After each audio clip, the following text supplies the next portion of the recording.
পাড়ায় পাড়ায় উৎসব হবে তো, পুজো হবে তো, মাইক বাজবে তো খুব জোরে। হ্যাঁ, পাড়ায় পাড়ায় মাইক বাজে তো, জোরে মাইক বাজে। একটু একটু সবাই প্লিজ রিকোয়েস্ট করবেন মাইকটা যেন কমিয়ে রাখে, মাইকটা যেন কমিয়ে রাখে, প্লিজ প্লিজ সবাই রিকোয়েস্ট করবেন মাইকটা যেন কমিয়ে রাখে।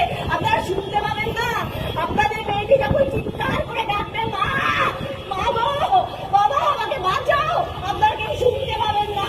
বলবেন মাইক কমিয়ে রাখতে, কেউ ঘুমাবেন না উৎসবের রাত্রিগুলোতে, উৎসবহীন রাত্রিগুলোতে কেউ ঘুমাবেন না, প্লিজ প্লিজ রাত্রিরে ঘুমাবেন না। এরকম প্রথমবার নয়, এরকম প্রথমবার নয়, আপনারা অনেকবার শুনতে পাননি, বিশ্বাস করুন।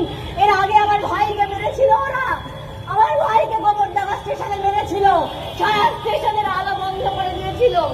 মারার আগে, গুলি চালানোর আগে ওর পা ভেঙে দিয়েছিল যাতে দৌড়তে না পারে। ও যখন চিৎকার করে কেঁদেছিল, যখন ওর মাকে ডেকেছিল, সেও শুনতে পারেনি। আমি এখন রাত্রির পর রাত্রে ঘুমোতে পারি না। তারা সাথে মেরেছিল আমার বোনকে, আমার বোনকে মেরেছিল, সে টিউশন করে ফিরছিল, তাকে টেনে নিয়ে গিয়ে ঝড়ের মধ্যে মেরেছিল।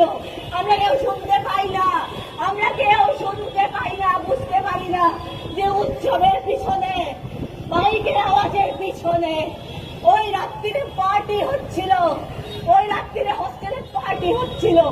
সেই চিৎকারের পিছনে কখন কখন আমাদের মেয়েগুলোকে ওরা মেরে ফেলে, কখন তারা চিৎকার করে বারবার কাঁদে, তারা চিৎকার করে ডেকে বলে মা মা আর পারছি না,